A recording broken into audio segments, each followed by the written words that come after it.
hey everybody, Wes McDonald here, and happy Wednesday. Welcome back to another episode of Flat Rate World Live. That's right, every Wednesday we come to you live, and really excited about the topic today. We're going to be talking about flat rate gotchas, and there are quite a few to consider, either because they're true or they're not true, but as all good things in life, we want to make sure that we explore every single angle. And I'm just going to bring in my good friend Kenneth Edmonds here. How you doing, Ken? Fix my camera, sorry. That's all right. Good to see you. Good to see you as well. And looks like you're not on a boat today. I am not on my boat today. I am here in my home office in the middle of packing to move. Yeah, we were discussing that, and there earlier on this year was when I moved, so I literally can say I know your pain. I know what you're going through, and that there is light at the end of the tunnel that you'll get there. Absolutely, I'm looking forward to that.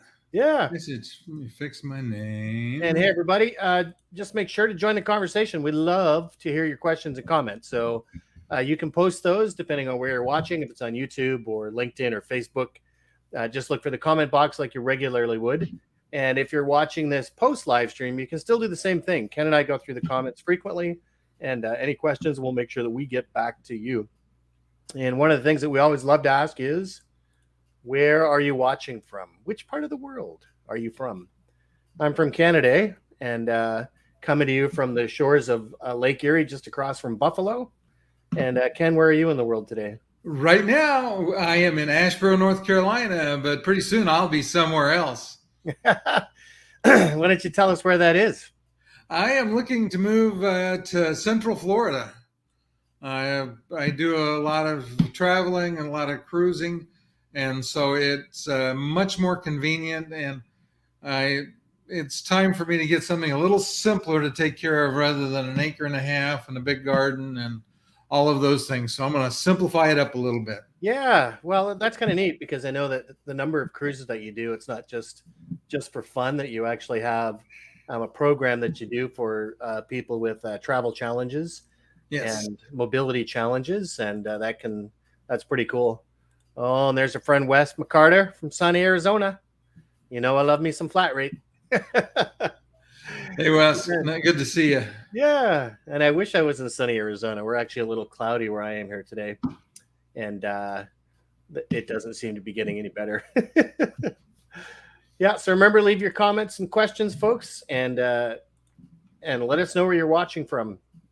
So, Ken, one of the things I want to talk about today is these gotchas for the flat rate model for managed print, because there are so many of them that it would be foolhardy to try and move from existing managed print programs into a flat rate program, right? That, you know, people have to take these gotchas seriously and understand what they are and why they shouldn't do, you know, flat rate, right? Yeah, what I would say is there are things that you need to think about and plan for, but in the long run, there are solutions for most, if not all of them. And as we've said often, not every client's going to be a flat rate client. No, that's true. And actually, what I'll start to do, we actually have a top 10 list of, you know, some of the gotchas, and we've heard from many people that we've engaged with, either on the front end or during training when we're building flat rate models. Hey, Greg, good to see you, buddy. Looks like we're both trying to put him in at the same time. There you go. Yeah, and don't forget to let us know where you are from today, Greg. That's Ken's favorite part. Yeah, so we've got 10 things that we're going to go for. And the biggest one, Ken, that we always hear, I love this one, that there's no protection for overages, right? That's the gotcha, that customers, you know, if they do print more, that there's, you know, that it's a losing proposition for the, you know, for the dealer, right? So maybe talk to that gotcha a little bit. Well, one of the key things is, first of all, is that there is protection. Typically in the contract, you're going to build in a fair use clause. The companies that we recommend have that built into the language of their lease, so that if somebody behaves in a manner entirely differently than they did prior to signing up for the flat rate agreement, that you have legal protection so that you can do something. Yeah. and hopefully never ever have to use it, right? And exactly. And there are ways so that you, in most cases, you'll never have to use it. But I won't say that there's never going to be a chance somebody's going to try to take advantage of you, and that's what the fair usage clause is for. And by the way, Greg is from Oconomowoc, Wisconsin. I always love it when he kicks in with that, and I never pronounce it. I always let you do it. Spot the Canadian. Yeah. Yeah. And, the other thing with overages, Ken, is that, as we've talked about, I actually just did an interview with Laura Blackmer from Conoco Minolta yesterday. And one of the things that we were talking about is, like, it depends on who you talk to, right? But, print volumes have been declining at 2%, 3%, or 4% or 5% a year, right? So whichever number is right, there. I was thinking about that, actually. Ken, think about this, the math, right? If it was declining, print volumes were declining 5% a year over 5 years, what is that decline? About 27.5%, I think. That's just a quick guess. So, that's the point, though, is that there's some protection built right into the way that people are printing. So it's not like the old days of the internet when we first started doing, any kind of print services for customers where they had new reasons to print. And, rightly or wrongly, people have fewer reasons to print things, right? Workflows are changing. Things that used to be printed no longer are. They're digital documents, etc. So I don't think that this overages thing, as long as you understand how customer print behaviors work, and of course do a proper assessment on the front end, just to make sure you know what their volumes are. And this is quite simple too, right? I want to stop and pause on that one because a lot of people hear the word assessment. And I remember the old days where we were going in and mapping all of the items on the floor. We were doing a full TCO analysis. We were making recommendations for, rip and replace and everything else. And it's like, no, it doesn't have to be that way, right? As long as we can get the volumes that they've been printing for the last number of years, as long as we can get invoices, those kind of things, just so we have a general understanding of what their, print behavior looks like, right? Exactly. All right. So number 9, this one we get all the time, right? It's like, West, I know you're a big fan of the user model for, flat rate for managed print. We want to do the device-based model, or we have to choose, between the two, right? And the honest truth is you don't. And Ken, you said it earlier that not every customer is going to be a flat rate customer. Some are still going to be cost per page. And not every customer is going to want a user-based model for flat rate or a device-based model. But having both of those in your toolkit and at least being able to answer how to sell against one or the other is fundamental. And ideally, if you can sell both models, even better. Okay, so I have a third choice that's even better, though. Oh, yes. Let's bundle it and not talk about devices or model. Let's just talk about, here's what we're going to give you, and this is what it costs. Yeah, and in our training materials, we call that a value-based price. And it's my favorite way to do it because, essentially it gets rid of all the items. And actually, I'll be talking about that a little later when we get to one of the other items. Okay. But this idea that it's not about users, it's not about devices, right? It's about access to budgetable, reliable print.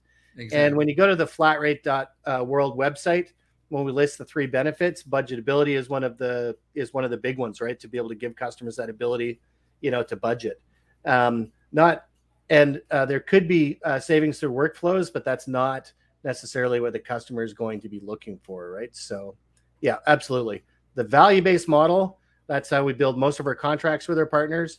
It does have inclusions for volumes and number of users and devices in the pricing calculation, but that's never how they see the quote, and that's not what the contract is all about. So exactly. That's really good, Ken.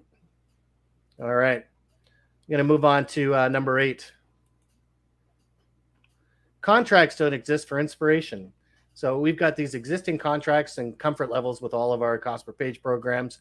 That simply doesn't exist, for flat rate, right, Ken? Because nobody's doing it. I know people that are doing it, and I know people that have contracts. I know leasing companies that can help with contracts.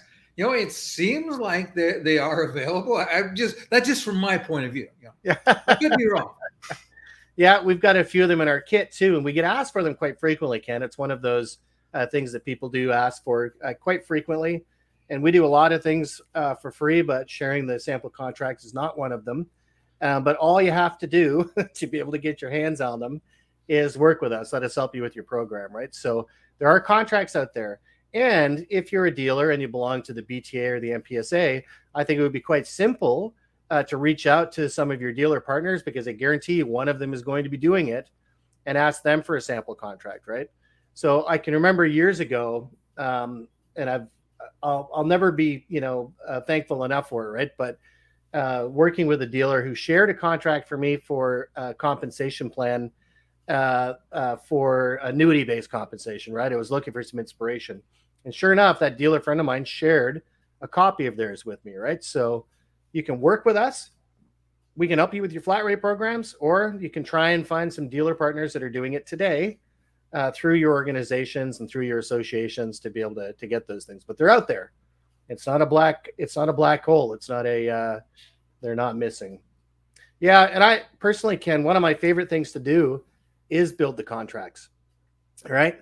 There's nothing I enjoy more than moving through an existing contract with a dealer and modifying it to be a flat rate contract, because they're shocked oftentimes at that it's not that difficult. You have to have the right language. You have to make sure you have the right considerations, but that it's not necessarily a wholesale change of what your contract looks like today. So, all right, number 7. Can you guess what it is, Ken? No, I won't make you guess. Let me cheat. I didn't look at the banners for today. Number 7. Oh, yeah. Sales reps only sell iron, right? They get paid to, take down prey. It's the thrill of the hunt, right? So they're used to getting paid either on GP, for the deal, et cetera. But Ken, maybe talk a little bit about, this whole concept of selling iron. And actually, I'll throw one other thing out there. It was actually an interview that I'm doing later this week is with somebody who's the chief editor for Commercial Integrator magazine. And Commercial Integrators, essentially, if you think of Pro AV or communication and display technologies in offices and stuff, that's really what they do. And they've traditionally been a project-based organization. And even they are starting to move into everything as a service, right? So, if you can do that with projection technology, with sound equipment, with access control, why on earth can't we do that with printers and copiers, right? Well, we can. And just to talk about that a little more, is part of it is becoming a mindset that's a little different. Because, and a good example, we talk about sales reps selling iron. The favorite, actually, I'll ask you this question. Where's the favorite place for a sales rep to sell iron? Where's the favorite place for them to sell iron? Yeah. What's the quickest, easiest sale that they get? Oh, good grief. I don't know. I'm failing here, Ken. What is it? How about upgrading the existing base? Oh, duh. Yeah. Yeah. Yeah. Okay. For sure. Yeah. And here's the interesting thing is in most cases, that's not good for the dealer. It's not good for the customer. It's not good for profit. And yet, because it's easy, they do it. And that kind of ties into a little bit of the way the program is set up, because in a flat rate program, upgrading your existing customers just adds to your expense. It doesn't help in the profit in any way. So when we learn to shift our mindset toward building deals that are profitable and looking at long-term value of the deal, and then we can shift our sales rep from being cultivators of existing clients as much to somebody that's out there hunting new business. And that's what we need, is new business. Yeah, Greg, churn. Yeah. And I'll say one other, thing in this point, right? And again, from the interview that I had with Laura yesterday, one of the things that we talked about, and this is, not new, but that when people are buying now, they're doing most of their research online before they ever want to talk to somebody, right? They do their research. So they're looking online, they're talking to people that they know, they're trying to find all this stuff out. And by the time they want to talk to us, they are that close to making their decision, right? Like, the old days of us having to go to them to, kind of remind them, they're not behind us yet, but one day they will, and it's fast coming, right? So what we need to be better at is being more responsive to them when they're ready, no matter where they're at in the sales cycle. So if they want to talk to somebody on day one, that we're ready for that. If they want to talk to somebody 3 months after they've done all the research and they're ready just to, pull the pin, then we have to be ready for that, right? So times are changing. Iron is changing. And great to see you, Earl Everson, the flat rate king of Chicago. Let's get that flat rate, baby. And they do get paid for it today. Absolutely. But here's something I'll throw out there too, Ken, is that if we look at a 35 page a minute device or a 60 page a minute device today versus 5 years ago, has that price gone up or has it gone down? I suspect that it's gone down. It's gone down substantially, right? And so and the margins have gotten even worse because everybody's running for the bottom as fast and as hard as they can. It's really interesting because we have our good buddy that joined us early, Wes.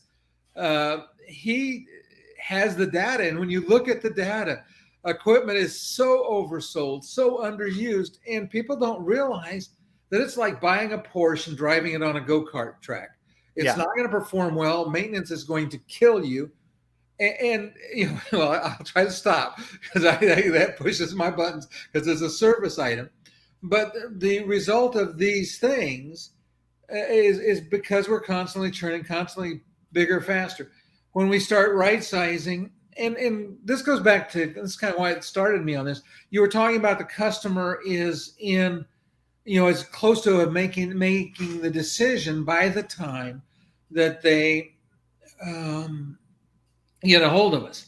So here is the thing, and this is an important piece of what we help with and help build strategies about, is it becomes your opportunity as a flat rate dealer to educate your market and help them understand that. Now, if they see you as a source of education, that's very important. Associated with that is what's going to happen is that if they've been coming to you and getting knowledge, who do you think is going to be top of the mind when it's time to buy? So there's so many reasons that right now is a great time. It's kind of like, I use the analogy of the gold rush. You get there sooner, you can go out there and start to really carve a quota. Yeah, Greg, you were on my rant about that because the whole thing is broken. Yeah, but guess what?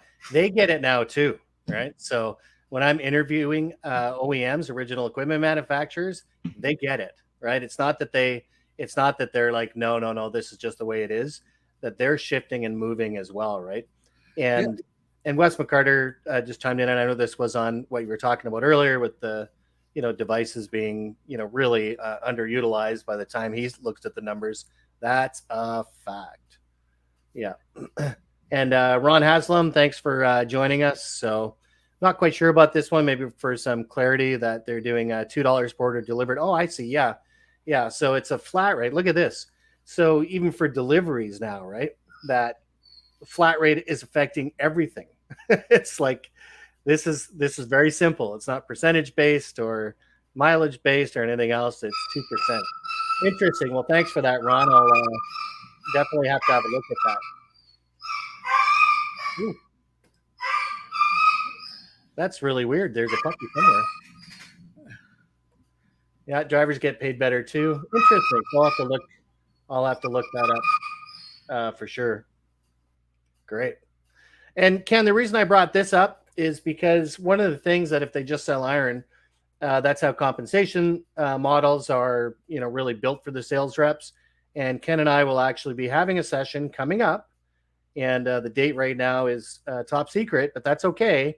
You can reserve your spot. So simply just go to flatrate.world/compensation. And I'll make sure, let's see here if I can put that in 1 second. Okay. Yes, I had to go let the dog out. His mama came home and he loses his mind.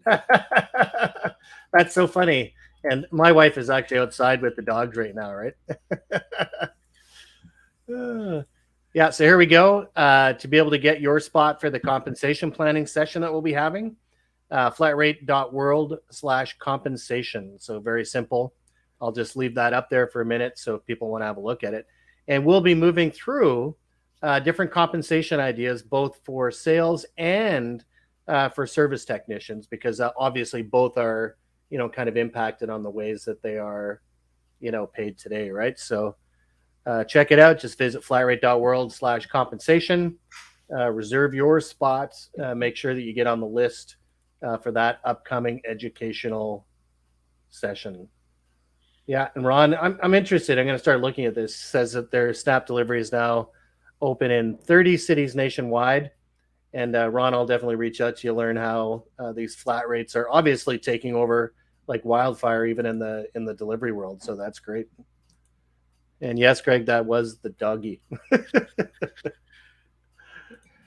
Yeah, flat rate is just a different name for subscription. Absolutely. So when we talk about the subscription economy, whatever we decide to call it, you remember in the old days, Ken, we used to throw around, I'm even starting to forget what we called it now. Not flat rate for managed print. What do we call it? Seat-based billing? Thank you very much, sir. SBB, baby. That's where we first met in person. That's right. Yeah. Yeah. So it rose by any other name, right? So absolutely.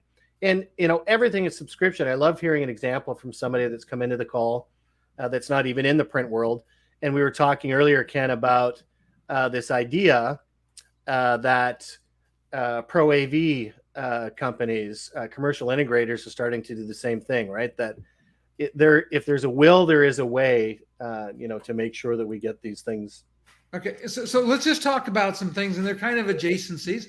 So let's see. Do you pay by the call for your phone service? Not anymore. It's so funny how these things, young people wouldn't even get what we're talking about, right? They're like, what do you mean pay for a call? That's ridiculous. Or we could think about IT. In the corporate world, do they pay, by the terabyte or do they just pay a monthly fee? Sometimes it's seat based. So if the number of seats change, the bill changes. But again, it's a subscription. It is. Security, subscription. Absolutely. Software, subscription. Yeah. And make no mistake, everything is a consumable, right? And this is when I reminded people on the side of the internet is that people that are in the business of selling bandwidth until very recently, right, were charged, even though they were charging flat rates, they were charged for usage. So they had to really make sure that they had the model down pat. All right. So moving through our list, good grief, we're only on number 7. That's a big one. Yeah, out of the IT realm. You betcha. All right. All you can eat is a myth, right? And I've heard this when people are trying to sell against programs. If it's Mr. Earl Everson's program in Chicago, or if it's Konica Minolta's One Rate, or some of the other dealers that we work with, when people are trying to sell against it, they say, this all you can eat is a myth. They're going to get you in the contract, right? Now, here's the thing. There are protections in the contract, but just like cost per page, one thing that you would never do as a sales rep is go to a customer and say, cost per page isn't real. You're not just paying for the page. And the customer would say, why? And they'd say, because they have coverage clauses in that contract, right? So if you print your coverage any different than what is standard or unspec, you're going to pay more. And guess how many times that happened, Ken? Like, never. Like, once people got under cost per page, they never moved into an all-you-can-eat mentality, right? Because they were already doing it. No one's ever controlled how they're printing, and that hasn't changed, right? So as long as we know the numbers, as long as we understand what the customer's print behaviors are, we can build contracts that are, for all intents and purposes, all you can eat. Absolutely. Customer will never see another bill for overages, right? So exactly. Yeah. So that's one that really eats me, because it's one of the, the first things people try and throw out there is, something against it. And unfortunately, it means that what we're doing is we're saying that people that provide flat rate contracts aren't doing what's in the best interest of the customer, that they're not working with the customer to make sure that they have that fully budgetable print. And I can tell you, Ken, if a dealer put together a program that was sneaky, where they tried to undersell it and they started delivering those bills to customers for overages and stuff. Well, they're going to lose that contract. They're going to lose that flat rate customer because they weren't upfront and honest about how things worked, right? Yeah. And here's an interesting thing is in most cases where you behave that way, not only do you lose the customer forever. They're not coming back because they don't trust you.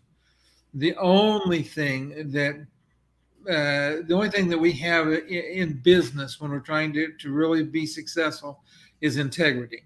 And you keep your integrity, be upfront and honest with your customers. And if you think they're going to go nuts, then you point out there is a fair use clause. So this contract's based on the data we've collected. Now, if you decide to take all the stuff that you're outsourcing and have been outsourcing for the last 20 years and start to run it in-house, that may affect it. Yeah. And again, in general, for 99.9% of customers, their bill is going to be their bill from now on.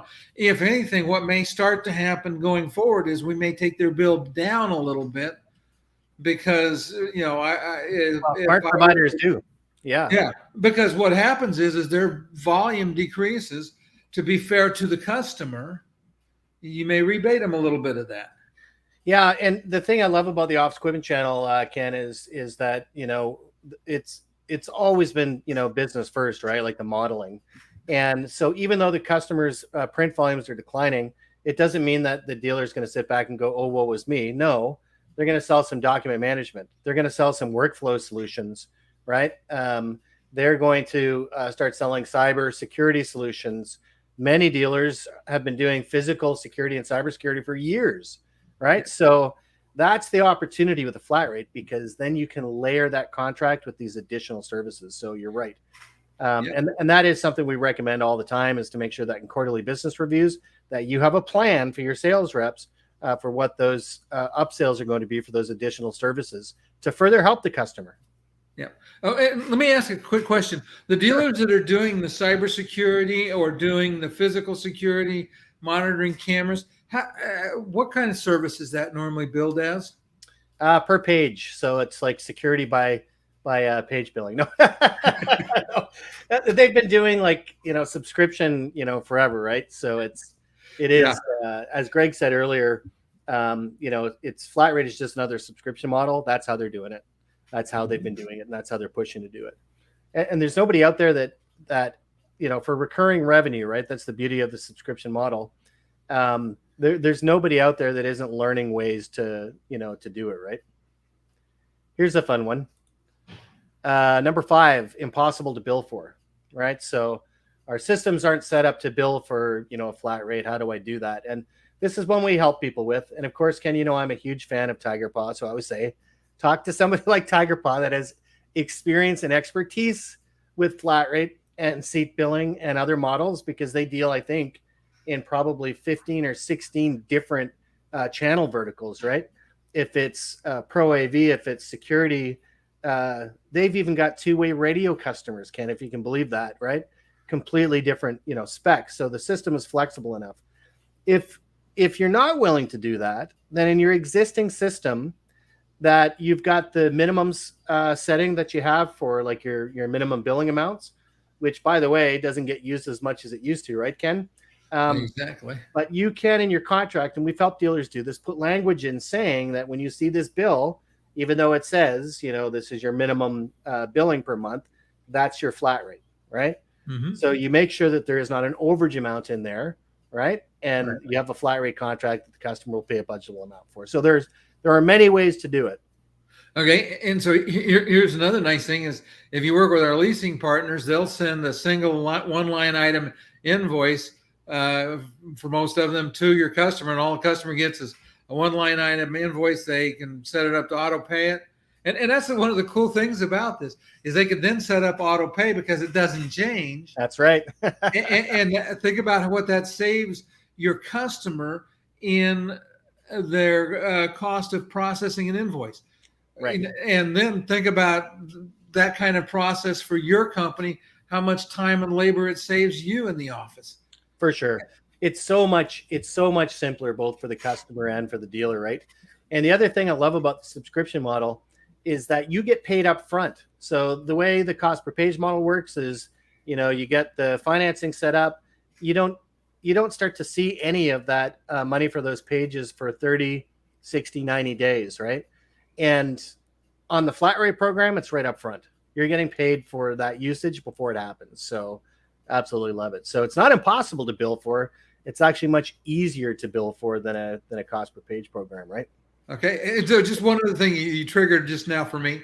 If you get paid in advance, how much easier is that to collect the bill? Yeah. It's like administration wise, people, it's a whole other story, right? Yeah. Yeah. Any subscription that I pay for, right? I know that I've got to pay for it, because if I don't pay for it, it doesn't work. So it's wonderful. Getting paid up front is a much better. Number 4, print is declining. Customers won't like it, right? So Ken, we're pulling the wool over their eyes. Like print's declining. Why on earth would they want to pay a flat rate knowing that their, print volumes are probably going to be less next year than they were this year? And we assess the contract and reevaluate them on an annual basis. So if it's declined substantially, we can do one of two things. The second one is my favorite. The first one is we can drop the contract price. The second one is we can add in a new service for them and help them further and maintain our revenue stream. Yes. Yeah. And the other point that I'll throw in there, Ken, is that even if, let's say that we had a contract, review once every 2 years, let's say, and we've built contracts with dealers for that. At the end of the day, when the customer is paying, I don't know if it's $17 now, I think, per user or less now, right? For print, for their IT spend, they're spending over $100 for every user, right? So they're more concerned about these bigger pools. Ken, anytime that I've ever gone to like a dealer principal or a customer that I'm trying to sell something to, one of the first questions I ask is, here's what I can do for you. Does it fit into your, top priorities, right? So the amount of savings or whatever it is. Print falls down here. It always has. So that's the least of their concerns, is the amount of money, because it's very little as it is. What they're more concerned about is that budgetability. So can you imagine, Ken, like doing more administration for the one cost that's actually costing the least of anything else, and zero administration for all of the high task items like cybersecurity, like your managed IT, because that's all flat rate already, right? But all this administration that we make the customers do for what is really a minor expense for them overall. Okay, so here's an offer I'll make to you, West.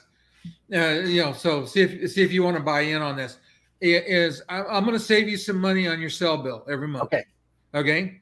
But what I need you to do is send me a list of all the phone calls you make every month, sort it out, and how long each one was, and then I'll figure out your savings based on all the bills you send me every month. No.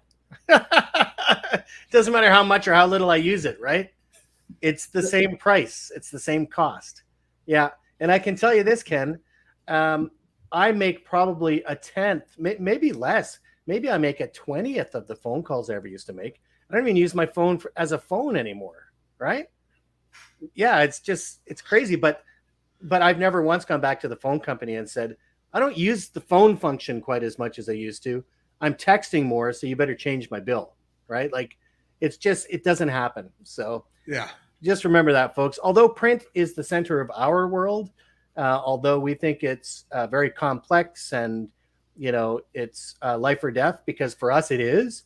For our customers, it's not. We are on the bottom of their pile as far as the things that they need to do and take care of. So the beauty of flat rate for those customers, being quite honest, is say you will get a budgetable amount for your print, period, right? So it's very simple. I remember in the early days, Ken, we were kind of fielding the model out there with dealers and customers, how shocked dealers were when customers would go, oh, you can budget that amount for me? Like, that's guaranteed for the year? Yep. Oh, yes, please. Because immediately they start thinking of the administration costs and headaches that are going to go away, right? So there's many, many reasons other than cost savings. And I think, Ken, that's part of our own problem too, is that we've always sold managed print as a cost saving scheme, right? That if you use my managed print program, I'll save you 30%. So we've been selling, that. So we believe it much more than I think we should. What's Greg saying here? Yeah. Forget about it. Yeah. Once the agreement's signed, you forget about it. Even if all the printers have left the building, VW. I found I've had 3 Hulu accounts for, oh yeah, for sure. Yeah. Guilty as charged. That's one of those exercises that we go through at our house now too, is once a month trying to figure out which subscriptions we need or don't need, right? Absolutely. Yeah. And, let's face it, most of them, because again, just like print, there's such small amounts that even if we're using them infrequently, right, it's not a big deal, right? Exactly. Yeah, it's a really good one, Greg. Appreciate you sharing that one, right? Because it's a reality for all of us. Even as managed print providers or people in the ecosystem, we're all consumers of this subscription economy as well, right? All right. In respect for time, we'll move through on to number 3. Flat rate is just another race to the bottom, right? Okay, yeah. I get to start on this one. I get to go first. It doesn't have to be to start with. Right now in your marketplace, if you're the only person, if you have a purple cow, a purple flat rate program, it doesn't have to be the cheapest. Second, once you bundle it with something else, now you can't compare it. Nobody can bid against you because they don't know how it's structured. There are so many ways to stop this race to the bottom and, in fact, bring back a rational cost per copy pricing in a way that's good for the customer, good for you. Yes. And I will say that flat rate is a race, Ken. It's a race to the future. So believe me, you got to make hay while the sun shines, right? And this opportunity that exists right now for those early folks like Earl Everson and others that are doing flat rate is unbelievable, right? So yes, it is a race. It's a race to the customer base. It's a race to owning the landscape. That's the race, right? And again, I would never recommend, selling flat rate and thinking, well, that's all I'm ever going to do, Ken. And you've mentioned it a few times in this call. We need to be thinking about these additional services that we can layer in. We need to be thinking about other ways that we can help the customer, because that leads to stickiness, right? That leads to, how do I become important to my customer, right? Can you imagine, like, if you went to your customer today and all you're doing is selling them cost per page, say, how, on a scale of 1 to 10 compared to your other providers, how important am I to you? And if that answer is 3 or 4, because all we do is take care of their pages, we need to really work on the kinds of things we're doing for our customers. Add some document management, right? Start looking at their security.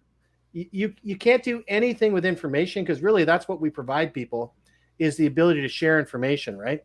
And so everything is about security. Everything is about sharing information. So make sure that we're adding those things. It should not be a race to the bottom. It should be a race to the land grab. Yeah, and for those that don't know that term, it comes from the nickname Sooner. Oklahoma is the Sooner State, and they were called Sooners because some people found ways to cheat, and they would get to the best land soonest. And when they got there, they got to stake it out. And so you want to be a Sooner in the territory grab for flat rate billing. You want to be the one to plant your flag first, because the longer you've done it, the more established you are, the bigger your client base on it. All of those add to your credibility, and they add to your profitability. Absolutely. And I'm just going to throw this up again, Ken, because I know some people have joined us at different phases throughout. Make sure you sign up. We don't have a date yet for this. It's top secret, but you can still register and sign up for a compensation planning live stream educational session.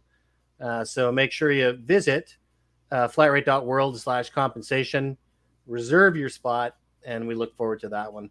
We've talked a little bit about compensation today, but we'll be doing much more in-depth educational training during this session. So I'm looking forward to that. All right, let's see here. So we got number 2, right? Cost per page is still the best. Yeah.